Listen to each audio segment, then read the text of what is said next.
السلام علیکم تمام ادبی دوستوں کو خوش آمدید۔ آج کی اس نشست میں ہم اوور کوٹ پر بات کریں گے۔ اس سے گزشتہ جو ہماری ویڈیو تھی اس میں ہم نے نکولائی گوگول کا سوانح خاکہ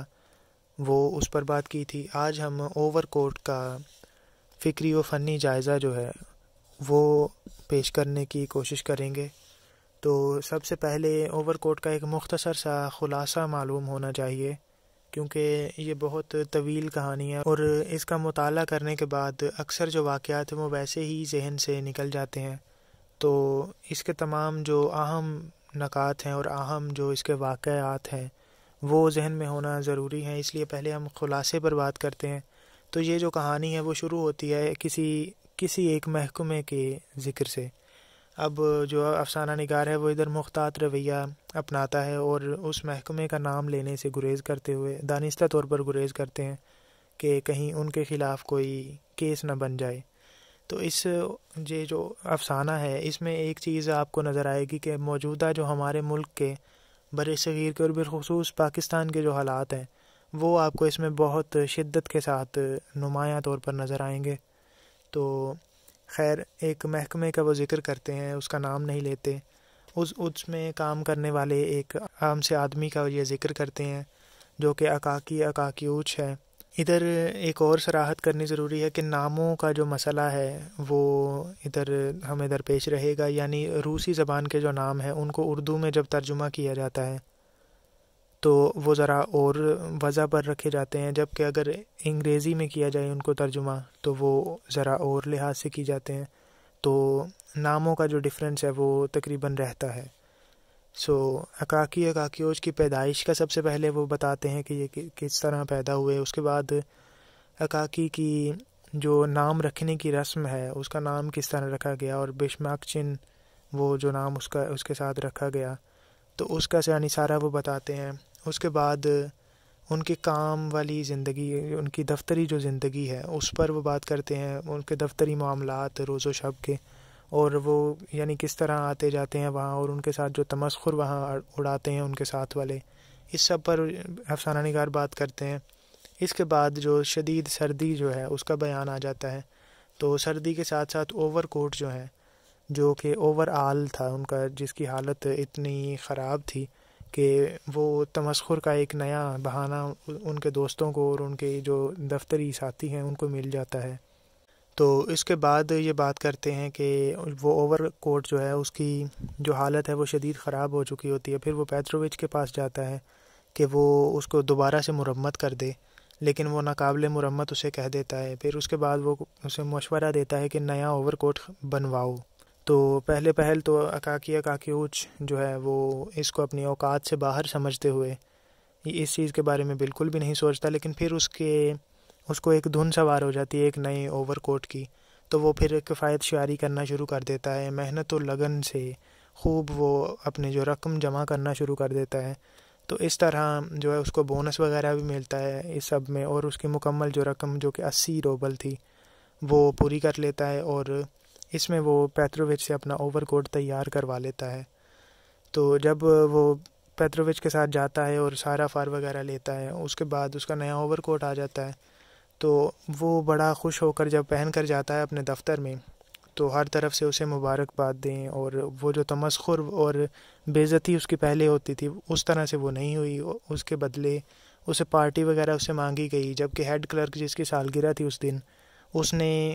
اسے اکاکیوچ کے اوور کوٹ کی خوشی میں بھی پارٹی دینے کا کہہ دیا سب کو۔ تو اس کے بعد وہ پھر گھر لوٹتا ہے اور تیاری وغیرہ کر کے اس امیروں کے علاقے میں ان کے گھر پر جاتا ہے، وہاں وہ پارٹی اور عیش کے جو باقی تمام ان کے ساتھی ہوتے ہیں ان کے ساتھ عیش کرتا ہے۔ اس کے بعد وہ ادھر سے کھسکتا ہے اور اندھیرے جو راستے ہیں ان پر واپس آنا شروع کر دیتا ہے اپنے گھر کی طرف۔ تو راستے میں اس کے ساتھ جو ڈکیٹی کی واردات ہوتی ہے، یعنی اسے جو اوور کوٹ چھین لیا جاتا ہے، وہ ایک واقعہ آ گیا، اور اوور کوٹ چھیننے کے بعد پھر جو کانسٹیبل ہے وہ اس سے شکایت کرتا ہے، لیکن وہ کہتا ہے کہ وہ میں نے سمجھا وہ تمہارے دوست ہیں۔ پھر اس کے بعد وہ ہکا بکا جو ہے اس کی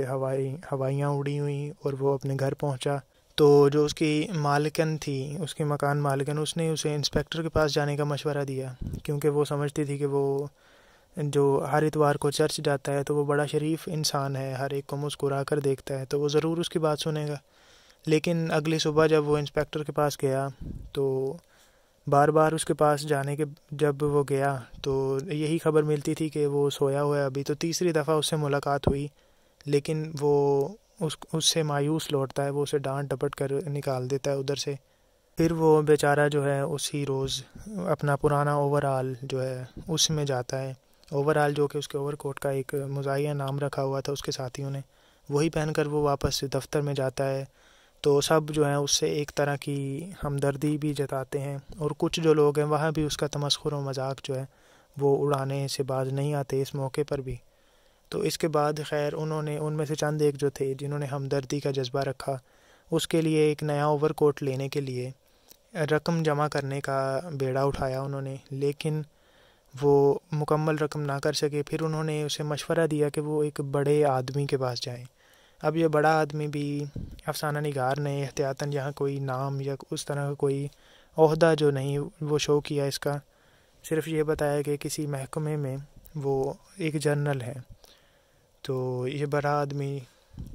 اس کے پاس جانے کا مشورہ ملتا ہے، وہ خیر اسے ملنے جاتا ہے، لیکن وہ غضبناک ہو کر اس کی بات سننے کے بجائے اسے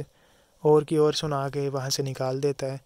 تو خیر بیچارہ کاکی، اور جو پہلے ہی بہت پریشان ہوتا ہے، اتنے مشکل سے اس نے اپنی جمع پونجی زندگی کی لگا کر وہ ایک کوٹ بنوایا ہوتا ہے، تو وہ سردی کی سخت شام میں جب گھر آتا ہے اور یہ ساری سوچیں اس کے ذہن میں ہوتی ہیں، اس کے دوستوں کا مذاق اور وہ جو اس کے ساتھ ایسا واقعہ ہوا کوٹ چھن جانے کا، اور اوپر سے یہ جو تھے بڑے آدمی جن سے ان کو بڑی امیدیں تھیں، اور انسپیکٹر جن سے ان کو تحفظ اور اپنا اوور کوٹ ملنے کی امیدیں تھیں، ان سب کا یہ جو رویہ تھا وہ ان کے ذہن میں گھومنے لگا۔ تو وہ اس سب میں وہ بہت بیمار ہو گئے اور بالکل بستر سے لگ گئے۔ کچھ ہی دنوں میں وہ اس سب کی وجہ سے دم بھی توڑ گئے۔ لیکن اس بیچارے اکاکی اوچ کی موت سے کسی کو کوئی رتی برابر فرق نہ پڑا۔ شہر کی زندگی ویسے ہی چلتی رہی، جہاں تک کہ ان کا جو دفتر تھا، ان کو بھی چوتھے دن جب انہوں نے اس کے گھر پیغام بھیجا کہ وہ آ کیوں نہیں رہا، اس روز پتہ چلا کہ وہ تو مر چکا ہے۔ لیکن ہوا کیا کہ کچھ بھی نہیں، کسی کو کوئی اس سے احساس نہیں۔ اگلے ہی دن اس کی جگہ پر ایک نیا کلرک آ کے بیٹھ گیا، تو یعنی کسی کو کوئی اس کی موت سے کوئی خاص فرق نہیں پڑا۔ اس کے بعد جو ذکر آتا ہے بھوت کا، کہ چند دنوں بعد شہر میں ایک بھوت کے دیکھے جانے کی خبریں جو ہیں افواہیں پھیلنا شروع ہو جاتی ہیں۔ وہ بھوت سب کے جو ہیں اوور کوٹ وہ چھیننا شروع کر دیتا ہے۔ تو آہستہ آہستہ اس طرح ہی وہ ایک روز جو بڑا آدمی ہے، جسے اکاکی اوچ کے واپس جانے کے بعد کچھ دکھ بھی ہوتا ہے اور اسے ہمدردی بھی ہوتی ہے کہ میں نے اس کے ساتھ اچھا نہیں کیا، تو خیر ایک روز وہ اپنے کسی آشنا سے ملنے کے لیے جا رہا ہوتا ہے، تو ادھر پھر جو ہے وہ بھوت اکاکی اوچ کا جو بھوت تھا وہ اس سے وہاں اس کا کوٹ چھین لیتا ہے۔ اس کے بعد وہ جو ہے بڑا آدمی وہ بھی اپنی تمام جو ہے فرعونی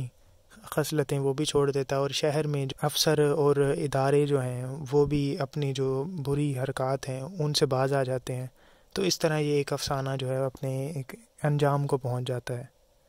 تو اس افسانے میں دو طرح کے پہلو ہمارے سامنے نظر آ رہے ہیں، ایک تو حقیقت پر مبنی ہے، اور دوسرا جو ہے وہ محیر العقول جو ہے، یعنی بھوت اب جو چیز ہے یہ مافوق الفطری چیز ہے، اس کو ہم دیکھ نہیں سکتے، تو اس چیز کو ہم جو ہے رومانیت کی ایک چیز کہہ سکتے ہیں کہ یہ امیجینیشن پر مبنی آدھی کہانی تھی، اور جب کہ شروع والا جو اس کا حصہ تھا وہ تمام کا تمام حقیقت پر تھا، ریالٹی پر وہ بیس تھا، جبکہ آخر پر یہ جو بھوت والی کہانی تھی یہاں سے امیجینیشن کا جو کام ہے وہ شروع ہو گیا۔ تو یہ سب اس کا ایک خلاصہ ہم نے بیان کر دیا۔ اس کے بعد اگر اب ہم اس کا ایک تعارف، اس سب سے جو ہمیں ایک تاثر ابھرتا ہے، تو وہ